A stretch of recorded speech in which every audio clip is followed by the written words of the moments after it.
12 के श्लोक नंबर 62 में भगवान स्वयं कह रहे हैं कि अर्जुन उस परमेश्वर की शरण में जा जिसकी कृपा से परम शांति व शाश्वत स्थान अर्थात सतलोक को प्राप्त होगा। वो परमेश्वर कौन है, कहां है, कैसा है, जानने के लिए कृपया अवश्य सुनिए जगत गुरु तत्वदर्शी संत रामपाल जी महाराज के अमृत वचन। क्योंकि शास्त्र अनुकूल विधि साधना उनके पास थी नहीं। पिछला पुण्य समाप्त हुआ, संस्कार जीवन था वो समाप्त हुआ। वो जोड़ा जाड़ा धन यहां छोड़कर चला गया भाई, पल्ला जाड़ के। और अब क्या बनेगा? फिर पीछे तू पशुआ की जय गद्दा बैल बनाई, ये 56 भोग कहा मन भोरे की तकुरडी चरने जाई। पुणात्माओं कलेजा फट जा मानस का जब थोड़ी सी होश हो तो, और शुद्धि आवेगी, ज्ञान आएगा, अकल आवेगी इस ज्ञान के सुनंत। और ये ज्ञान सतगुरु दे सकता, पृथ्वी पर कोई दे नहीं सकता। और सतगुरु वर्तमान में इस दास के अतिरिक्त 21 ब्रह्मांड में नहीं है।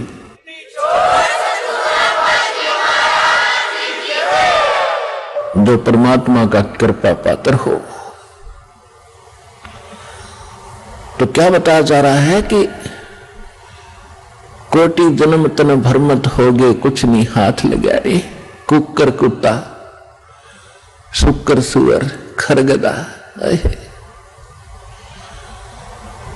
और कौवा हंस बुगारे, ना जाने कितने पशु पक्षियों के शरीर आपने धारण किए, कितने कष्ट उठाए। राजा भी बना, देवता भी बना। आप जी को दास ने बहुत बार दिखाया है महावीर जैन जी का इतिहास। वो 60 करोड़ बार गधा और 30 करोड़ बार कुत्ता, और ना जाने घोड़े बिल्ली नपुंसक करोड़ों बार बना। और कुछ बार राजा भी बना, 80 लाख बार देवता भी बना, 80 लाख बार 80 लाख बार देवता बना, और 60 करोड़ बार गधा बन गया। गधा तो एक बना बतेरा, सारी अकड़ निकल जाओ जीव की। तो खाक देवता बना, फिर गधा बनकर खड़ा हुआ। What is this? ये काल की भूल भुलैया, मूर्ख बना रखा अपने को। यहां मेहनत करो, मजदूरी करो, साधना करो, और ऊपर काल के होटल में उसका नाश करके काल ने होटल खोल रखे ऊपर स्वर्ग इन सभी देवताओं ने। और आप किसी ही टैक्स लेकर आपसे एक्स्ट्रा चार्ज कर करके ये मनमान्य रेट लगाते हैं। वहां पर आपकी पूंजी से अपना गुजारा कर रहे हैं। यह सारा कंजूस देश है, कंजूस लोक है। यहां कोई भी सक्षम नहीं है। एक ही स्थान है जिसमें किसी चीज का अभाव नहीं है। वहां कोई टैक्स नहीं है, वहां कोई कष्ट नहीं है। ये 5 तत्वों से बना हुआ शरीर नहीं है। वो बिना नाड़ी का शरीर एक तत्व से बना हुआ है। उसमें वर्ग अवस्था नहीं है, उसमें मृत्यु नहीं है। वह सारे भरे भंडार है। अब जैसे आप यहां आते सतलोक आश्रम बरवाला जिला हिसार हरियाणा में, आप यहां सारा दिन देखते हो कैसे आपका टाइम जाता है। सत्संग होता है 2 समय, बाकी सत्संग होता है 4 घंटे 5 घंटे में, और बाकी 19 घंटे आप 6 घंटे सो भी लेते हो। बाकी समय कितना जाता है आपको पता भी नहीं चलता। कब रात हुई कब सुबह हुआ। कभी चर्चा करते हो अपने भाई बहनों से, कभी भगवान की चर्चा करते हो, कभी सिमरन करते हो, समय गया। और यहाँ बना बना सारा सामान आपको तैयार मिलता है, ना कोई टेंशन किसी प्रकार की। तो यहाँ तो शरीर 5 तत्वों का आपका इस करके पूर्ण शांति नहीं मिल पाती। क्योंकि एक तो आहार बिगड़ गया हमारा। आहार कैसे बिगड़ गया कि जितना भी आज अन्न बनता है इसके अंदर किस प्रकार के खाद डाले जाते हैं, और फिर उनको खाकर हम शरीर में हमारे एक विशेष बेचैनी सी सबका बनी रहती है। और वहां ऐसा शरीर नहीं है, इतनी शांति, परम शांति है वहां पर उस सतलोक के अंदर। तो वहां आपको सारी चीज बनी बनाई मिलेंगी। जो भी इच्छा करोगे, जिस भी प्रकार की जो खाद्य पदार्थ वहां उपलब्ध है। आपको 1 सेकंड में वही उपलब्ध हो जाएंगी। फिर अपना वहां विकार है ही नहीं, राग नहीं, द्वेष नहीं, शरीर ऐसा नहीं जिसमें ये अपने आप ही कोई न कोई दुख बना रहता है, कोई टेंशन बन जाती है, कोई बीपी हाई कभी लो हो जाता है। वहां ऐसा नहीं है। तो हम जो सौदा यहां पर करते हैं वो ये है, जग सारा रोगिया रे, जिन सतगुरु वैद न जान्या, जग सारा रोगिया रे। कौन सा रोग? भाई जन्म मरण का रोग लगा है, या तृष्णा बडरी खासी। जन्म मरण का रोग लगा है, तृष्णा बडरी खासी। आवागमन की डोर गले में, या पड़ी काल की फांसी। जग सारा रोगिया रे, जिन सतगुरु वैद न जान्या, जग सारा रोगिया रे। भाई सच्चा सतगुरु कोई न पूजे, इन झूठों जगपतियासी। सच्चा सतगुरु कोई न पूजे, इन झूठों जगपतियासी। अंधे की बां गई अंधे ने, ये मार्ग कौन बतासी। जग सारा रोगिया रे, जिन सतगुरु वैद न जान्या, जग सारा रोगिया रे। भाई देखा देखी गुरु शिष्य बन गे, किया न तत्व विचारा। देखा देखी गुरु शिष्य बन गे, किया न तत्व विचारा। गुरु शिष्य दोनों के सिर पे, यू काल ठोके पंजारा। जग सारा रोगिया रे, जिन सतगुरु वैद न जान्या, जग सारा रोगिया रे। जग सारा रोगिया रे, जिन सतगुरु वैद न जान्या, जग सारा रोगिया रे। भाई सार शब्द सर जीवन बूटी, गैस गैस अंग लगावे। सार शब्द सर जीवन बूटी, गैस गैस अंग लगावे। कहे कबीर तुम सत कर मानो, ये जन्म मरण मिट जावे। जग सारा रोगिया रे, जिन सतगुरु वैद न जान्या, जग सारा रोगिया रे। जग सारा रोगिया रे, जिन सतगुरु वैद न जान्या, जग सारा रोगिया रे। भाई सार शब्द सर जीवन बूटी, गैस गैस अंग लगावे। सार शब्द सर जीवन बूटी, गैस गैस अंग लगावे। कहे कबीर तुम सत कर मानो, ये जन्म मरण मिट जावे। जग सारा रोगिया रे, जिन सतगुरु वैद न जान्या, जग सारा रोगिया रे। जग सारा रोगिया रे, जिन सतगुरु वैद न जान्या, जग सारा रोगिया रे। परमात्मा ने बताया है कि पूरा विश्व ही जन्म मरण के रोग से ग्रस्त है। जैसा कि हम पहले इन नकली धर्म गुरुओं से ज्ञान सुना करते थे कि श्री कृष्ण जी ही श्री विष्णु जी हैं, और शंकर ब्रह्मा विष्णु ये 3 अमर देवता हैं, इनका जन्म मृत्यु नहीं होता, ये समर्थ हैं।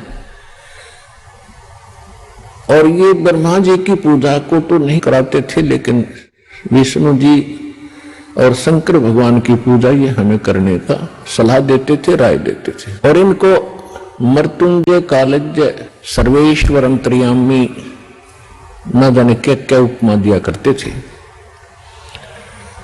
अब जब परमात्मा ने दया की हम पर, हमारे को सद्बुद्धि दी, हमें ये ज्ञान हुआ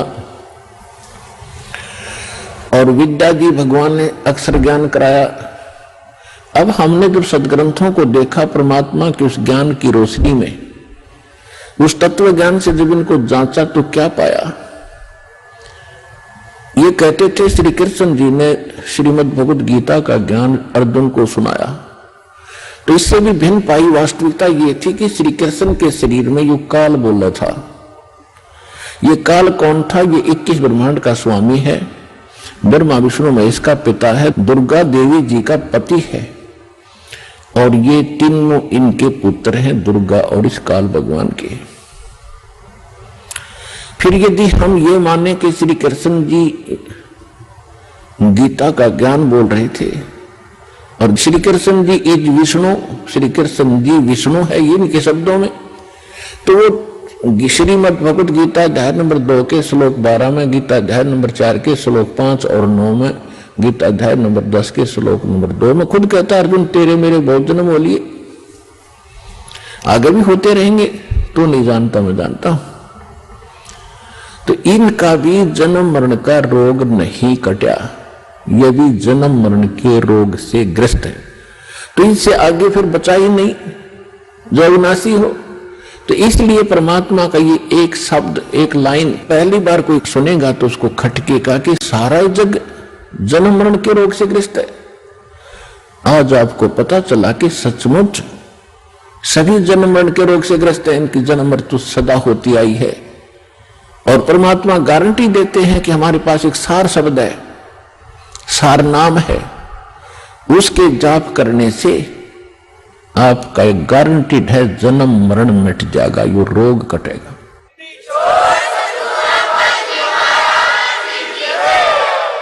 ये जड़ी, ये औषधि, ये सर्जीवन बूटी अभी तक प्राप्त नहीं थी, और जिन महापुरुषों को मालिक ने प्राप्त कराई उनसे वचनबद्ध कर दिया था कि अभी इसको नहीं बताना, नहीं तो काल के दूत भी यही ज्ञान और यही भक्ति बताएंगे, और इनके द्वारा दिए गए ये मंत्र, ये जड़ी काम करेगी नहीं, क्योंकि अधिकारी नहीं है। अधिकारी के बिना कोई भी कार्य सफल नहीं होता, ये आपको खूब पता है। तो परमात्मा कहते हैं कि धर्मदास मेरी लाख दुहाई, और ये सार नाम, सार शब्द कहीं बाहर ना चाहिए। सार शब्द बाहर जो पढ़ी बिचली पीढ़ी हंस नी तरही, इस सार शब्द को तब तक छुपाई जब तक 12 पंथ मिट जाए। ये कलयुग बीते 5505 तब ये मेरा वचन होगा सच्चा। क्या कि चौथा युग जब कलयुग आई तब हम अपना अंश पठाई, और काल फंद छूटे नर लोई, सकल सृष्टि परवानी कोई, ये वचन कहे थे भगवान ने। तो धर्मदास जी से परमात्मा कहते हैं ये जो मैं आज बोल रहा हूं कि मैंने काल से कहा था कि कलयुग में मैं अपना एक दास भेजूंगा, अपना वेरी इंपॉर्टेंट हंस भेजूंगा, अंश भेजूंगा, और सारी सृष्टि नाम लेगी, सबके ये काल के फंद टूटेंगे। और ये मेरा वचन कब सच्चा नजर आएगा? जब तक वो समय नहीं आएगा तब तक मेरी इस वाणी को कोई समझेगा नहीं, किसी का विश्वास नहीं होगा कि सारा एक का भक्ति करेगा, एक का भगवान की। तो परमात्मा ने निर्णय कर दिया था कलयुग बीतता 5505 जब ये वचन मेरा होगा साचा। 1997 में 5505 कलयुग बीत जाता है। 1994 में दास को नाम देने का आदेश पूज्य गुरुदेव जी से प्राप्त हुआ था। 1997 में परमेश्वर ने स्वयं आकर के आदेश दे दिया था कि अब इसको डिक्लेयर कर दे। आज देखो क्या रंग लग गया है उसका, और पूरा विश्व इसको मानेगा।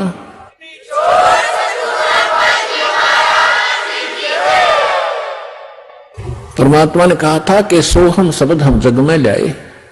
सोहम शब्द तो बहुत पहले से डिक्लेयर कर रखा है, भगवान ने शिव जी को दे रखा है। शंकर भगवान इसी का जाप करते हैं, इनके शिष्य हुए थे।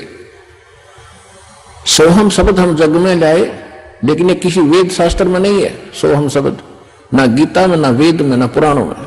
पुराण तो इनकी बनाई हुई है ऋषियों की, ये अगर वेदों से मेल नहीं खाती कोई यूज नहीं उनका। वेद प्राचीन ग्रंथ है, उनमें कोई सोहम नाम नहीं मिलेगा आपको।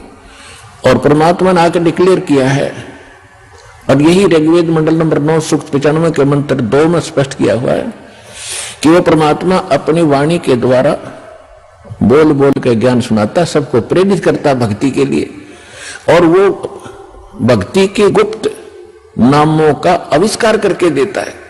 परमात्मा कहते सोहम शब्द हम जग में लाए और सार शब्द हमने गुप्त छुपाए। तो ये परमात्मा ने कहा कि सार शब्द सर जीवन बूटी, गैसे गैसे अंग लगावे, कहे कबीर तुम सत कर मानो, ये जन्म मरण मिट जावे। ये सार शब्द से मिटना था जन्म मरण, और ये अभी तक गुप्त रखनी थी। तो अब ये वो समय आ गया है कि आपका ये जन्म मरण का रोग नाश होगा। तो हमारा उद्देश्य यहां पर जो मूल सौदा हम बेचते हैं, हम जो देते हैं आपको, जो सौदा करते हैं आपसे कुछ नहीं लेते, आपसे केवल समर्पण होना ही हम मांगते हैं कि परमात्मा पर समर्पित हो जाओ। और इस भक्ति का जो मंत्र आपको दिए गए सारे, अब कहने का भाव यह है कि और जो दूसरे आपके संकट हैं ये तो हम आपको वैसे निवारण करेंगे, जैसे रूंगा बोलते हैं, रूंगा रूंगे में देंगे, रूंगे में, वो सौदे में नहीं आता रूंगा, वो तो एक्स्ट्रा दिया जाता है। जैसे पुराने समय में, अब तो वो समाप्त होगी सिस्टम, पहले गांव में इतनी दुकानें नहीं होती थी, बाहर के फेरी लगाने वाले आते थे, कोई टिंडे बेचा करता, कोई घिया, कोई तोरी, कोई आम या कोई बेर बेचने वाले आते थे। तो हमारी दादी जी एक बेला भर के, कटोरा भर के गेहूं का या चनों का जो भी उपलब्ध होती थी, कणक, किसान घर में जन्म था हमारा, और वो ले जाती थी, पूछती थी भाई कैसे देता है ये, जैसे टिंडे कैसे देता है सब्जी के लिए। तो कहता था ताई गेहूं के 2 बार देता हूं, 1 प्लेट में गेहूं डाल दिए और 2 बार उसके इक्विवेलेंट उसके बराबर टिंडे तोल कर डाल दिए, सौदा हो गया, बराबर हो गया जो सौदा था। फिर हमारी दादी जी कहा करती रूंगा और दे भाई, और 1 टिंडा उठा कर और दे देता, तो वह कहती ना और दे, और 1-2 और दे देता। यानी वो था रूंगा, वो सौदे में नहीं था, एक्स्ट्रा लाभ लिया हो तो यहां जो आपके संकट, दुख, रोग किसी भी प्रकार के हैं, तो ये सौदे में नहीं हमारे में, ये तो रूंगे में देंगे आपको, ले ये भी ले ले, ये भी ले।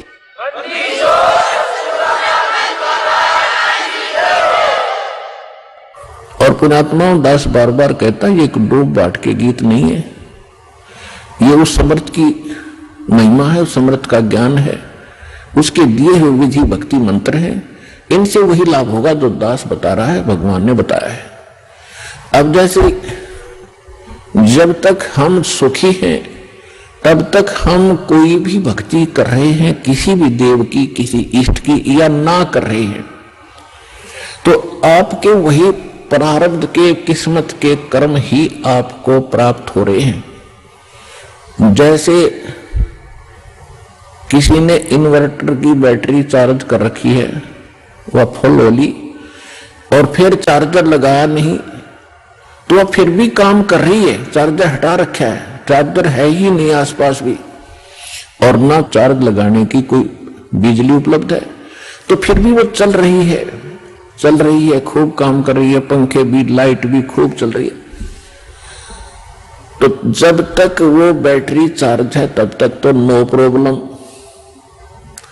और जब वो बैटरी होगी डिस्चार्ज, फिर प्रॉब्लम, नथिंग एल्स। तो पूर्व जन्म के जिसके जितने संस्कार, पुण्य कर्मी, जितने उसने बैटरी चार्ज कर रखी है, कोई प्रधानमंत्री बना है, कोई राष्ट्रपति बना किसी देश का, कोई IAS, IPS, डॉक्टर, इंजीनियर, जज, या कोई सेठ बना है, कोई अच्छा किसान बना है, कोई अच्छा दुकान चल रही है, कोई वैसे किसी के बच्चे अच्छे हैं, कोई नौकरियां प्राप्त है, तो ये उनकी पिछले जन्म की बैटरी चार्ज है, वही चल रही है, आगे चार्जर नहीं है। और जब आगे चार्जर नहीं है तो वो बैटरी जब तक पूर्व जन्म की चलेगी, फिर कैर टूटने लगेंगे, जब दुख शुरू होंगे वो पुण्य खत्म हो जाएंगे। हमारे जीवन में पुण्य और पाप दोनों साथ हैं। जब तक पुण्यों का दौर चलता है तो हम सोचते हैं हम बिल्कुल सुखी हैं, और ये भी सोचते हैं हम ऐसे ही निभाएगी, ऐसे ही चलेगी। और जब वो पुण्य समाप्त हो जाते हैं, वो बैटरी डिस्चार्ज हो जाती है और फिर पाप का दौर शुरू होता है। फिर हम भटकने लगते हैं, क्योंकि जो पूजाएं आप कर रहे थे उनसे तो राहत मिली ही नहीं। उनके करते करते ये दुख और संकट आ गए आप पर, तो तब आपको उन पूजाओं में अविश्वास हो गया जो आप पहले कर रहे थे। फिर आपको किसी ने बताया कि उस मंदिर में मत्था टेकने से लाभ होता, आप फिर वहां जाते हो।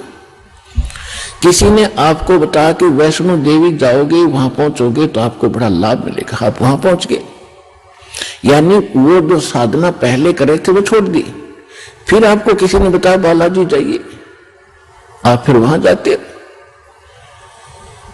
तो कहने का भाव ये है कि जब आपके पाप कर्म का दौर शुरू हुआ और जिन साधनाओं को करके आप निश्चिंत बैठे थे हम बिल्कुल सुखी हैं, तो उन्होंने आपका साथ नहीं दिया, क्योंकि वो साथ पहले भी नहीं देने वाली थी। उस समय आपको कोई कहता कि साधना कर रहे हुए ठीक नहीं है, आपको लाभ नहीं मिलेगा, तो आपको कभी विश्वास नहीं होता, न आप मानते हो।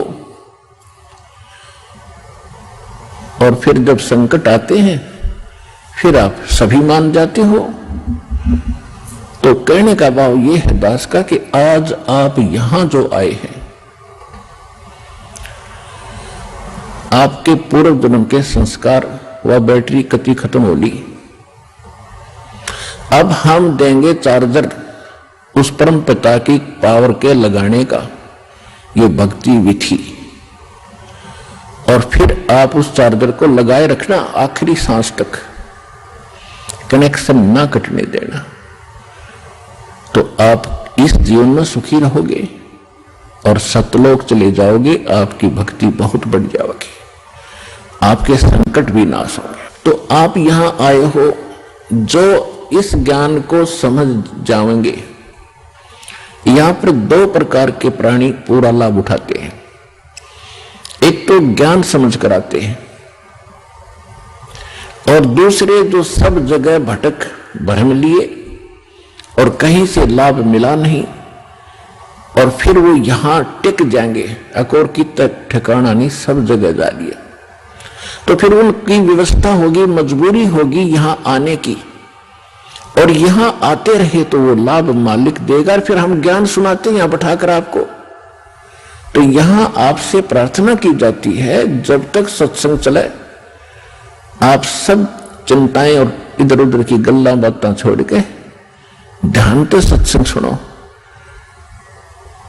चाहे कोई रोगी है, चाहे कोई संकट है किसी प्रकार का, आप एकाग्रचित्त होकर सत्संग सुनोगे तो राहत मिलेगी और ये ज्ञान ग्रहण होगा। इस ज्ञान से आपको 70% लाभ तो ज्ञान से मिलेगा। लाभ का मतलब है आत्मा में दृढ़ता आवेगी हर प्रकार की, और 30% फिर बाकी दुख संकट है वो आपकी भक्ति और लाभ से होगा। क्योंकि दास इसलिए कह रहा है इस ज्ञान से कि कई ऐसे दुख हैं जो बेमतलब के बड़े होते हैं। अब कबीर साहब कहते हैं, कबीर मैं तो जब डरूं ये मेरे ही संग हो, भाई मौत बुढ़ापा आपदा ये सब काहू को हो। ये इस तरह के जो ज्ञान के वचन हैं, ये उस रोगी को, संकट वाले को बड़ा सहारा देंगे जो मृत्यु सैया पर है और ये सोच रहा है मेरा क्या होगा। देखो यहां कोई ना रहा और ना रहेगा। किसी की 2 दिन पाछे टिकट कट जाएगी, किसी की 10 दिन पहले कट जाएगी। यहां नहीं रहना किसी ने। लेकिन दुर्भाग्य उन प्राणियों का होगा जो सतलोक आश्रम बरवाड़ा जिला हिसार में ना आए होंगे। वो कति खाली जाएंगे, कति खाली टोटली नष्ट करके जाएंगे जीवन को। और जो यहां आ गया, नाम भी ले लिया, प्रथम नाम लेकर भी उसका जीवन अंत हो गया, वो भगवान का हो गया, वो परमात्मा के जुड़ गई आत्मा, उसमें बीज पड़ गया भक्ति का। और अब ये हजारों वर्षों तक ये ज्ञान और ये समाधान चलेगा। अब वो जो बीमार रोगी है, सब जगह थक लिए जब यहां लाए और उसकी होगी मृत्यु नाम लेकर के, आप तो चाहे कुछ भी सोचो, लेकिन भगवान ने अपना बच्चा ले लिया अपनी शरण में। मृत्यु बेशक होगी, वो अगले 10 महीने मालेगा, 10वें महीने यहां भगवान के दरबार में नया शरीर होगा, नई शरीर भक्ति करेगा। परमात्मा ने तो अपनी आत्मा देखनी, हम अपना स्वार्थ देखते हैं। और 10 दिन, 1-2-4 महीने और भुगता तो हम ही कह देते भगवान इसने ठा ले, हे भगवान ठा ले। हम भी तंग हो जाते, पैसा भी समाप्त हो जाता। तो कहने का भाव यह है कि आप इस ज्ञान को सुनो, समझो, अपनी सोच धारणा कति खत्म कर दो। जो ज्ञान दास बताता है ये गॉड का, परमात्मा का दिया हुआ विधान है और ये अटल है, ये सत्य है, इसमें ऐसा ही होगा। और जो सच्चे दिल से आते हैं उनका रोग भी ठीक होगा और मोक्ष भी, भक्ति मिलेगी। इसी जीवन में मोक्ष भी हो जाएगा जो दृढ़ रहे तो।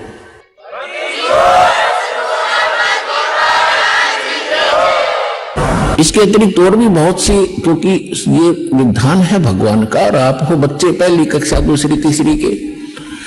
अब जैसे कानून की किताब को तीसरी चौथी कक्षा का बालक कैसे समझ पाएगा, लेकिन बार बार बात समझाएगा तो आपके हृदय में ये अवश्य जचेगा, विश्वास होगा, क्योंकि ये गॉड गिवन स्पिरिचुअल नॉलेज है, परमात्मा का दिया हुआ अध्यात्म ज्ञान है। तो जब आप यहां आ गए और सच्चे दिल से भक्ति करने लगे, तो जितने भी सांस इस सिमरण में आपके गए और वो आपके गुड अकाउंट में है, और बाकी का जो समय आपने चाहे राष्ट्रपति बनकर व्यतीत कर दिया वो वर्ष बताया है। तो यहां आने वाले जितने भी भक्त हैं, चाहे रोगी हैं, तो किसी प्रकार का उनको संकट है, तो उनके लिए वो दुख वरदान बन गया। वो भगवान से मिलेंगे, उनका जीवन सफल होगा, उनके सब दुख दूर होंगे और भगवान के विमान में बैठकर सतलोक जाएंगे। ये लिखवा लो मेरे पे।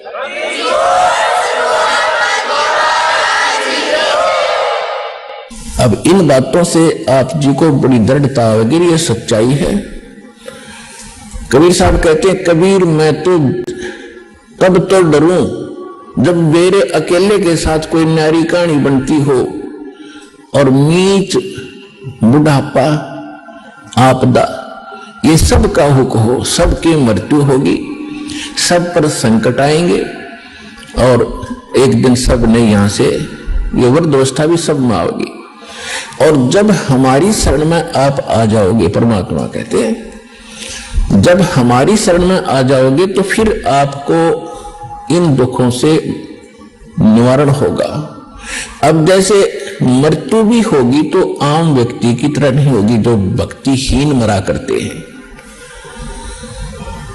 कबीर साहब कहते हैं, आए हैं सो जाएंगे ये राजा रंक फकीर, एक सिंहासन चढ़ चले एक बंदे जात जंजीर। है। अब जाना तो सबने है, भगवान चले गए छोड़ के इस गंदे लोक में, बता कोई रहने की जगह है। आज आप जिन कोठियों को बनाकर, मकानों को बनाकर अपना मान गए, आपकी होगी मृत्यु। आप 50 वर्ष के बाद, 30 वर्ष के बाद, दोबारा 20 वर्ष के बाद वापस आओगे तो वो पता नहीं कितने टुकड़ों में बट चुकी होगी। पोता पोती पता नहीं कितने कुछ ना अपनी अपनी कोठड़ी बांटे बैठे होंगे, आपने बढ़ने भी ना दे, उनमें प्रवेश भी ना कर दे, तो क्योंकि भाई भाई ने नहीं देता एक इंच, और पिताजी का तो बहुत दूर नंबर, दादाजी का तो बहुत दूर नंबर है।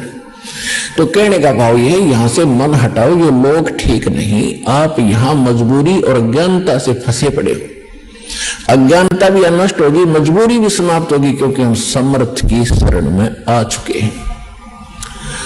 अब आपके ऊपर काल का कोई विधान काम नहीं करेगा, दयाल का करेगा, यदि आप भगवान की मर्यादा में रहोगे। जब लग हंसा हमारी आना, काल लगे ना तेरा माना। भगवान ने कह दिया था इस काल को कि जब तक मेरी आत्मा मेरी मर्यादा में रहेगा तो तेरा अटैक नहीं होगा उस पर। हम गलती स्वयं ही करते हैं अब जैसे ये शेड बना रखा है, चाहे ओले आओ चाहे वर्षा हो तूफान आओ, आप इसके नीचे शरण में बैठे हो, आप निश्चिंत हैं। और अब अपनी गलती से बाहर निकल गए उस दौरान तो ओले भी सर फोड़ेंगे और वर्षा भी आपको भिगोएगी। आप अपनी गलती से कर गए वो गलती, तब आप दुखी हुए। तो भगवान की शरण छोड़कर हम कहीं भी और किसी भी अक्षेत्र में जाएंगे। अक्षेत्र का मतलब ये नहीं है कि आप काम धंधा ना करो। अक्षेत्र का मतलब अध्यात्म मार्ग में हम किसी और की बात मानकर उसकी सत्संग या कोई ऐसा ग्रहण करने जाएंगे तो वहां काल का अटैक होगा, क्योंकि भगवान की शरण हट गई आपसे। उसके लिए क्या बताया है पुण्यात्मा? कहते हैं सतगुरु वही होता है जो सच्चा ज्ञान दे। और सच्चा ज्ञान कहां से प्रमाणित होगा? हमारे सदग्रंथों से या उन महापुरुषों के अनुभव से जिन्होंने भगवान को पाया है। आदरणीय गरीबदास साहिब जी गांव छुड़ानी जिला झज्जर हरियाणा वाले, ये 1400 एकड़ जमीन 2500 बीघा जो राजस्थान में आजकल बीघा चल रहा है शायद, वो लगभग आधा एकड़ से भी ज्यादा होता था, पौना एकड़ के करीब 1 बीघा होता था। तो ऐसे 2500 बीघा के किसान थे, जाट थे गरीबदास जी, और उनको परमात्मा मिले थे सतलोक से आकर, जैसा भगवान मिला करते अच्छी आत्माओं को, दृढ़ भक्तों को, और सतलोक ले गए थे। और वहां सब व्यवस्था दिखाकर उनको वापस छोड़ा था। गरीबदास जी को मृत जानकर, 10 वर्ष के बालक थे, मृत जानकर चिता पर रख दिया था। उस समय भगवान ने ऊपर सब कुछ दिखाकर वापस छोड़ दिया था, वह जीवित हो गए थे।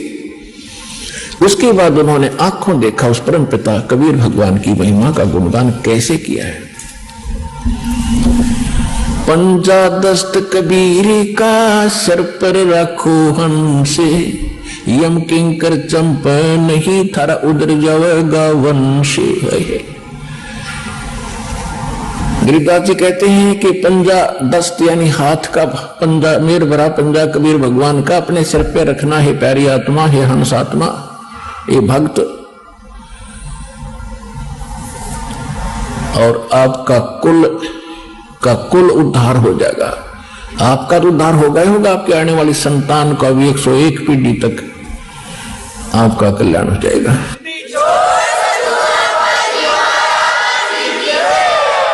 पंजा दस्त कबीर का सिर पर रखो हमसे, यम किंकर चंपे नहीं उधर जाएगा वंशी। कहते यम किंकर, यम के दूत, ये दुष्ट, किंकर माने निकम्मी आत्माएं, ये निकट नहीं आएंगी आपके, और तुम्हारा कल्याण हो जाएगा। दर्द बंद दरवेश हैं ये सतगुरु पुरुष कबीर, नाम लिए बंद छूटे हैं और टूटे जम जंजीरे।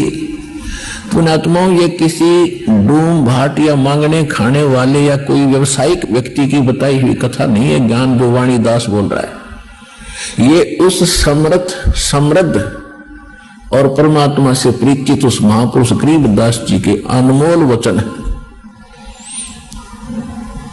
जिसके पास कोई कमी नहीं थी किसी वस्तु की।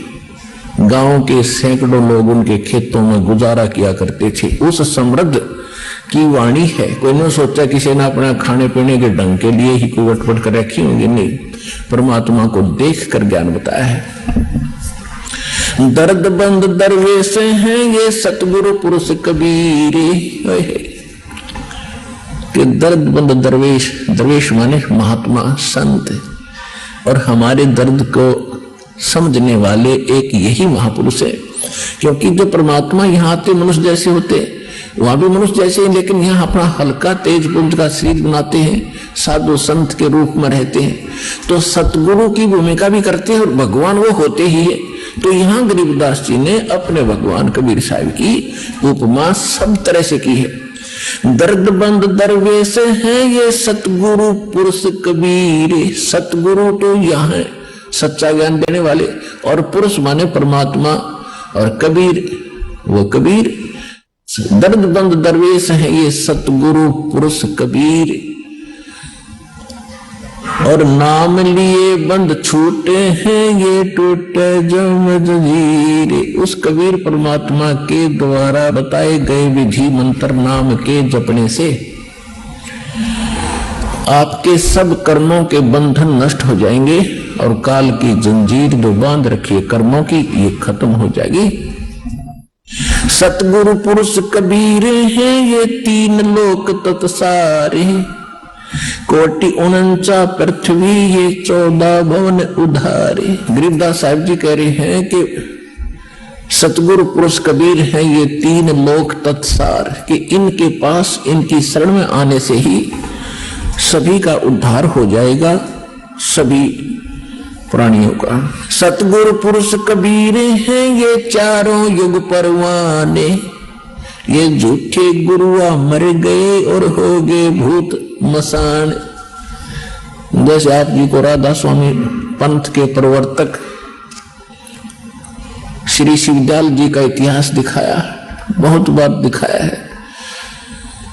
अब देखो ये पुण्यात्मा थी, भगवान के लिए तड़फ रहे थे, गुरु ठीक मिले नहीं, संत कोई मिला नहीं, पिछली बैटरी चार्ज थी, उसके आधार से थोड़ा बहुत किसी को आशीर्वाद दे दिया, उससे भी राहत होगी, और अपना जीवन नाश किया और करोड़ों को और मिट्टी में मिलाकर मर गया, फिर भूत बना।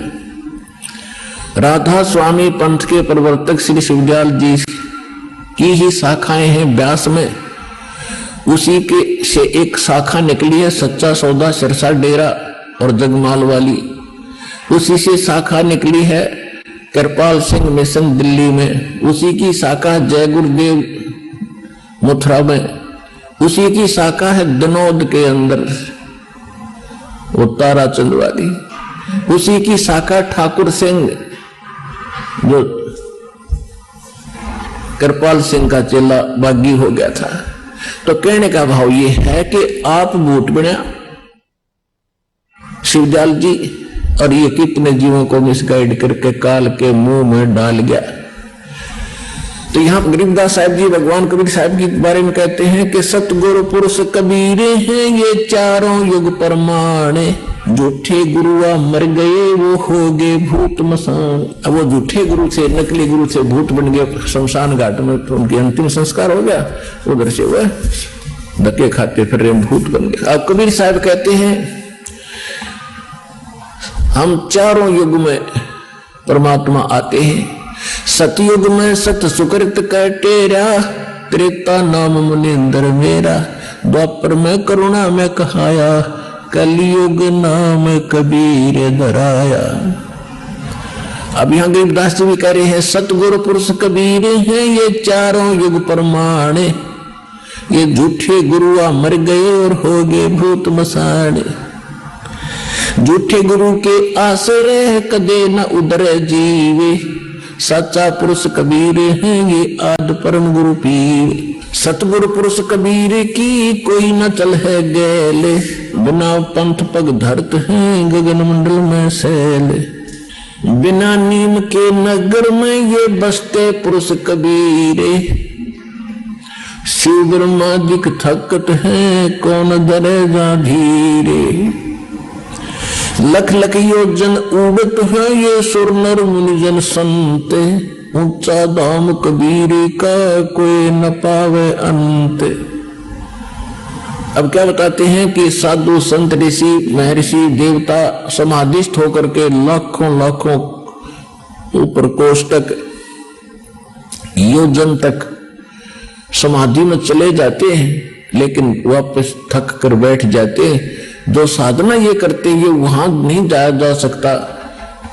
तो यहाँ कहते हैं लख लख योजन उड़त है ये सुर नर मुनिजन सुनते, ऊंचा धाम कबीर का कोई न पावे अंत। सतनाम के जापे से बाजे अनहद नाद, तोबा परमेश्वर कबीर की ये छूटे सभी उपाद। अब क्या बताते हैं गरीबदास साहिब जी कि जो सतनाम है परमात्मा का, उससे वो अनहद नाद जो वास्तविक है वो प्रकट होगा।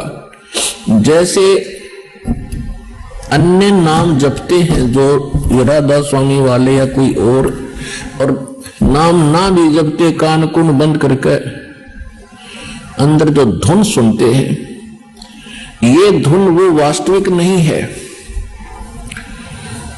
जैसे एक ढोलक होती है, ढोलकी, ढोलक, उसको बजाने के लिए एक विशेष प्रकार का एक डंडा सा होता, छोटा सा, उसका प्रयोग होता है और वो सही सुर में सुर मिलाता है, उसकी वास्तविक तान देता है, वास्तविक धुन उससे प्रकट होती है ढोलक की।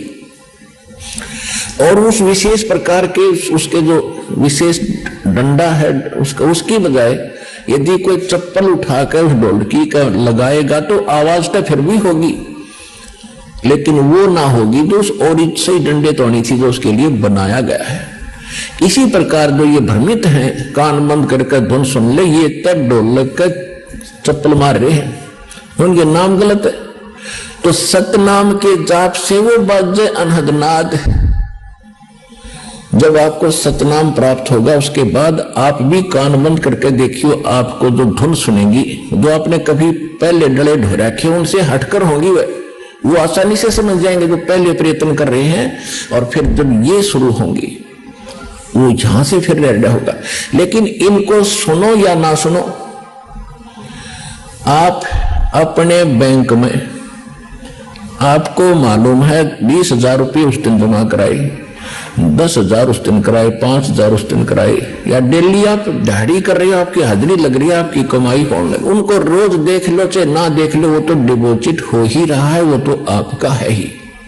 और ये जो बगैर नाम दिए ही, कोई नाम भी नहीं देते, वैसे धुन सुनते हैं, तो ये उनके पहले पिछले जन्मों की कोई वो रखा है पुण्य, उससे भी वो होती तो वो इस काल वाली ही धुन है, वो भी सुनती है। जैसे किसी ने एक बैंक में डिपॉजिट करा रखा, आगे कराता नहीं, तो उसने कभी देख लिया अपने बैंक के अकाउंट में उतना ही पाओगा, बल्कि खर्च हो रहा होगा, उससे निकाल भी रही हो आप। तो इस प्रकार ये पूंजी यानी भक्ति धन का जो अकाउंट है, ये ज्ञान है, ये ऐसे है। अब क्या बताते हैं, धर्मराय दरबार में देई कबीर तलाक, मेरे भूले चुके हंस को तू पकड़िए मत कजाके। गरीबदास जी आंखों देखा हाल विवरण कर रहे हैं। परमात्मा के साथ ऊपर गए सतलोक में, तो रास्ते में सभी ब्रह्मा विष्णु महेश के लोक दिखाए और उनसे चर्चा की। जहां भी परमात्मा जाते थे, ये अध्यात्म मार्ग एक ऐसा है, सामने वाले को बताने की जरूरत नहीं मैं कौन आ रहा हूं। अपने आप इस भक्ति का प्रबल, जिसके अंदर अधिक भक्ति शक्ति है, सामने वाला अपने आप नतमस्तक हो जाता है, उसको स्वयं एहसास हो जाता है कि तेरे से कोई बड़ी शक्ति का युक्त व्यक्ति है, तो स्वयं उनको विशेष शिष्टाचार करता है। तो जहां भी गए, जिस भी देव के पास, ब्रह्मा विष्णु महेश के पास, दुर्गा के पास, जहां भी किसी देव ऋषि के पास परमात्मा पहुंचे, तो सबने विशेष सत्कार किया। और जब धर्मराज यानी यहाँ का न्यायाधीश है इस ब्रह्मांड का, उसके पास जब परमात्मा पहुंचे तो वो अपने आप खड़ा हो गया, कुर्सी से दूर जा खड़ा हुआ और करबद्ध होकर। नहीं, धर्मराज यानी एक न्यायाधीश, चीफ जस्टिस, किसी के सामने वो खड़ा नहीं होता, ना ब्रह्मा ना विष्णु ना शिव के सामने, क्योंकि उन सब का न्याय वही करता है। वो अलग खड़ा हो गया, चेयर छोड़कर, अपना आसन छोड़ करके। परमात्मा कबीर साहब उसको धमका रहे हैं, जैसे छोटे अधिकारी को बड़ा अधिकारी अपने हिसाब से आदेश देता है, जैसे एक एसपी और एसएचओ को आदेश सुनाता है और वो सावधान होकर शिष्टाचार से यश करके सुनता है। इस अतिथि जो धर्मराज की देखी, गरीबदास साहिब जी ने भगवान को डांट लगा रहे हैं। क्या कहते हैं, धर्मराज दरबार में देई कबीर तलाक, मेरे भूले चुके हंस को तू पकड़िए मत कजाक। कजाक जैसे अंग्रेजी में कहते हैं ब्लडी मैन, ये समझ लेना, इस तरह बोले। कहते बोले पुरुष कबीर से धर्मराय कर जोड़े, तुमरे हंस को पकड़ू नहीं मैंने 2 लाख करोड़। अपना आत्मा कबीर साहब अपनी समर्थता उस प्यारी आत्मा गरीबदास जी के रूबरू कराना चाहती थी, ताकि यो मेरा कति गवाह बन गया, मेरे बच्चों को विश्वास दिलावे। और वो काम वापस आके गरीबदास जी ने कति कलम तोड़ कर दिया। क्यों? आंखों देख रहे भगवान की सारी सामर्थ्य देख रखा, और वो लोग देखा जहां हम रहा करते थे, वो स्थान देखा, वहां का सुख देखा, वहां कैसे जाया जाएगा वो विधि मालिक ने बताई। तो वही दास आपके रूबरू कर रहा है, इसमें कोई मीन मेख नहीं, इसमें कोई त्रुटि नहीं पाओगी, विश्वास रखना। अब धर्मराज कहने लगा कि हे परमात्मा, मेरी मजबूरी है एक, कि जिन्होंने आपकी शरण में आने से पहले जो गलतियां की हैं, किसी ने शराब पी है, कोई परनारी के साथ गलतियां की हैं, या कोई और चोरी जारी फंड किए हैं, तो उनके अकाउंट में मेरे पास वो पाप डिपॉजिट है, उनका तो दंड मुझे देना पड़ेगा, मेरी मजबूरी है। क्या कहते हैं? मदहारी जारी नरा जो भांग तमाकू खाही, पर दारा पर घर तक जिनको लूं अकनाही। कहते हैं मद आहारी, शराब पीते हैं, मांसाहारी, और जारी करते हैं जो परिस्त्री गमन करते हैं, और भांग तमाकू खाही, पर दारा दूसरे की औरत को तकते हैं, पर दारा पर घर तक है, दूसरे के घर की तरफ, उनके धन की तरफ बुरी नीयत रखते हैं। जिनको लो अकनाही, उनको पकड़ूं के नहीं। फिर अपनी व्यवस्था बताते हैं। धर्मराय विनती कर सुनियो पुरुष कबीर। धर्मराज विनती करता कर जोड़ के सुनना है भगवान कबीर। धर्मराय विनती कर सुनियो पुरुष कबीर, जिनको तो पकड़ना पड़े और जड़नी पड़े जंजीर। हमारे विधान में इनको पकड़ना पड़ेगा और इनको जंजीर से भी बांध कर इनकी पिटाई भी करनी पड़ेगी, दंडित भी करना पड़ेगा। धर्मराज क्या कहते हैं कि कर्मों से तीरथ थे अब जो शरण कबीर, जिनको निश्चय मारूंगा मैं काढ़ो बल तकसीर। यानी जो पहले के दंड थे वो तो मुझे देने पड़ेंगे। और परमात्मा क्या कहते हैं? पहले किए सो बख्श हूं, आगे करे ना कोई। कबीर कहे धर्मराय से नाम रटे मम सोई।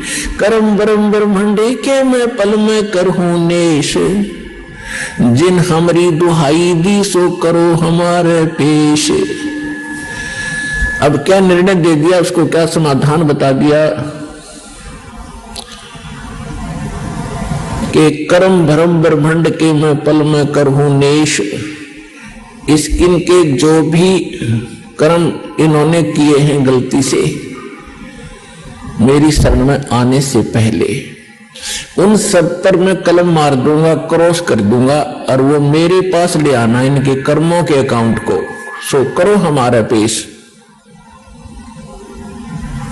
करम बरम ब्रह्मंडे के मैं पल में करहूं नेश, और जिन हमारी दुहाई दी सो करो हमारे पेश। त्रिकुटी के ऊपर एक सबका साजला, एक ये समझ लो राजदूत भवन है। जैसे प्रत्येक देश का, प्रत्येक देश में एक राजदूत भवन होता है, ऐसे ही परमात्मा उस राजदूत भवन में अन्य रूप बनाकर रहते हैं। और परमात्मा ने कहा कि जब यदि कोई ऐसी समस्या तेरी है तो मेरे पास ले आना उस बच्चे को, और उसके अकाउंट को मेरे दरबार में वहां ले आना, हमारे पेश करना, और मैं उसको काट दूंगा। तेरे ऊपर कोई भार नहीं रहेगा, उसका कोई लेखा जोखा तेरा नहीं रहेगा। ये मैं समाधान कर देता।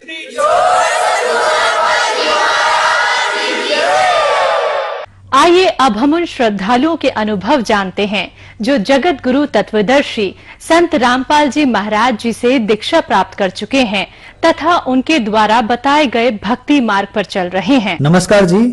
सत साहेब। क्या नाम है जी आपका? नीलम दासी। बहन जी आप कहाँ से आई हैं? जिला हाथरस, उत्तर प्रदेश, मुरसान। संत रामपाल जी महाराज से नाम दीक्षा आपने कब ली? 4 फरवरी 2011। संत रामपाल जी महाराज से नाम दीक्षा लेने से पहले क्या आप कोई भक्ति साधना भी करती थी? हाँ जी, मैं करती थी भाई साहब। मैं शिव जी की बहुत भक्ति करती थी और सभी देवी देवताओं की करती थी और शिव जी के मैं व्रत भी रखती थी। और व्रतों को रखते रखते फिर किसी ने बताया कि आप संतोषी माँ का व्रत रख लो।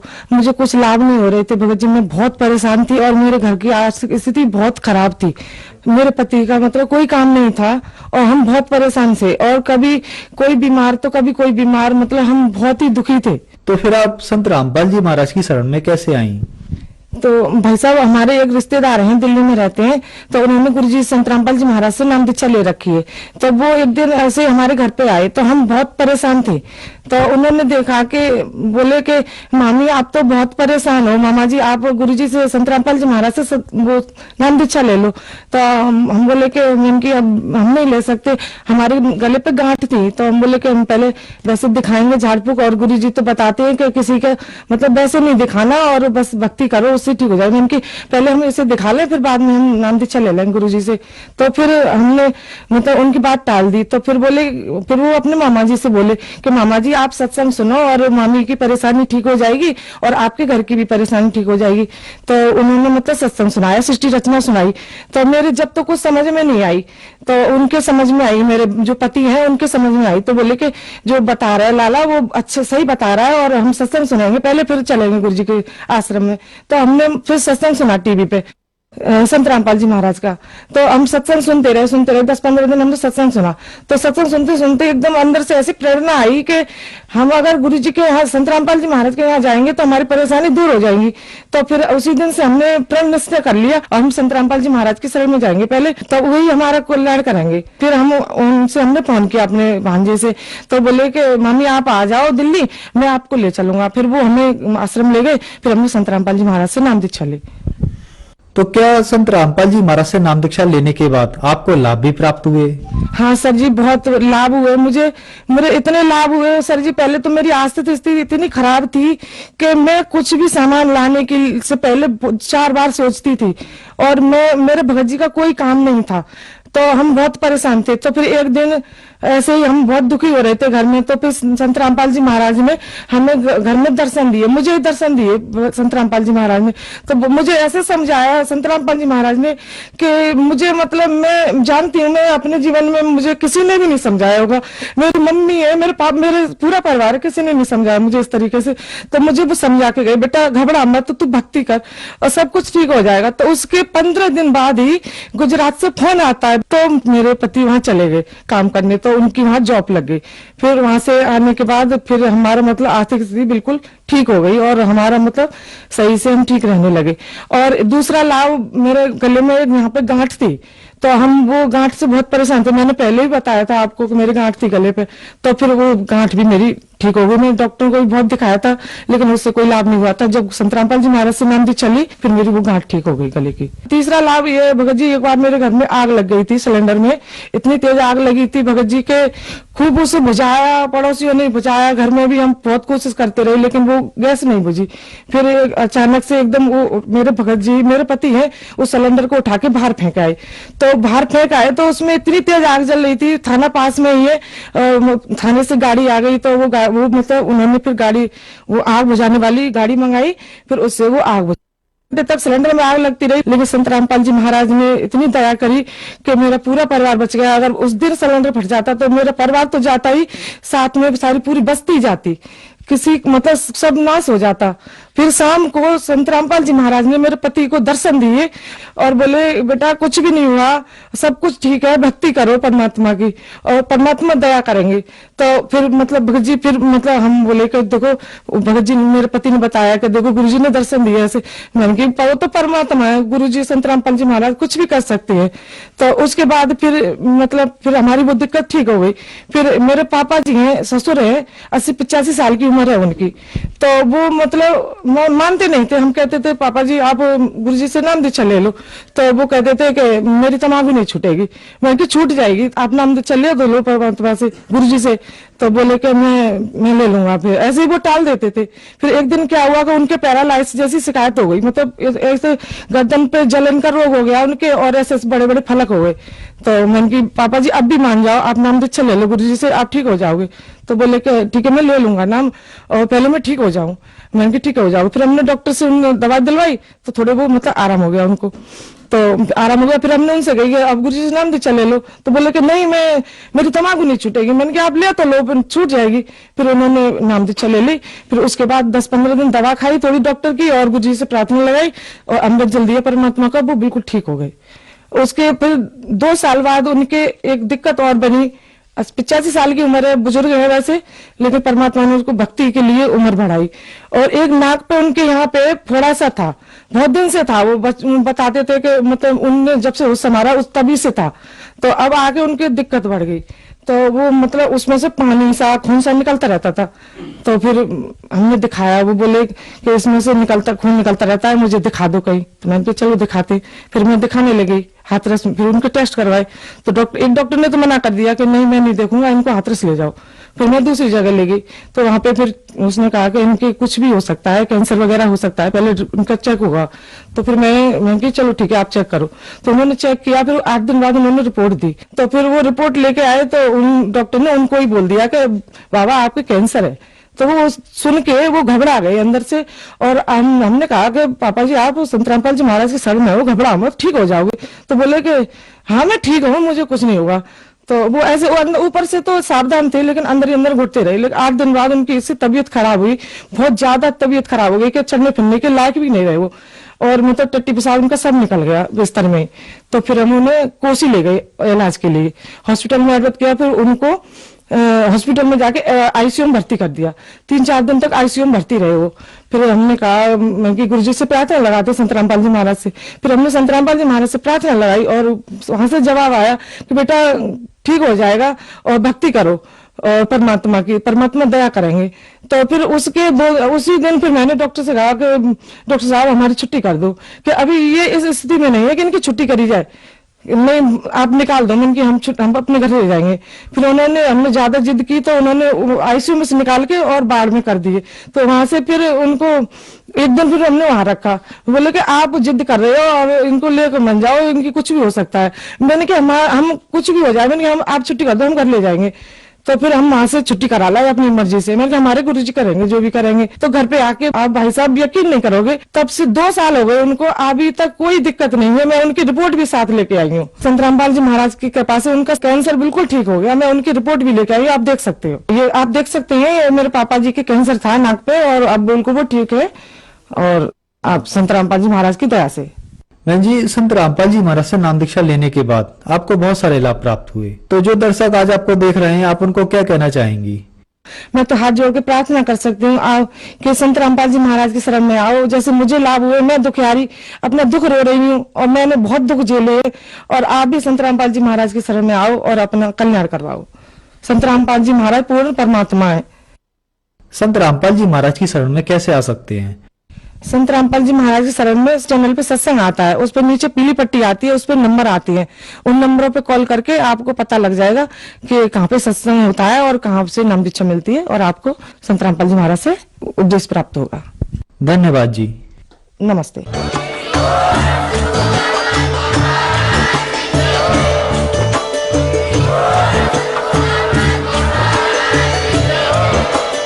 आप सुन रहे थे जगत गुरु तत्वदर्शी संत रामपाल जी महाराज जी के मंगल प्रवचन। अधिक जानकारी के लिए विजिट कीजिए हमारी वेबसाइट www.jagatgururampalji.org। संत रामपाल जी महाराज जी के शुभ आशीर्वाद से पूरे विश्व भर में 500 से भी ज्यादा नाम दीक्षा केंद्र हैं, जिन पर संत रामपाल जी महाराज जी द्वारा ऑनलाइन निःशुल्क नाम दीक्षा दी जा रही है। अपने नजदीकी नाम दीक्षा केंद्र का पता करने के लिए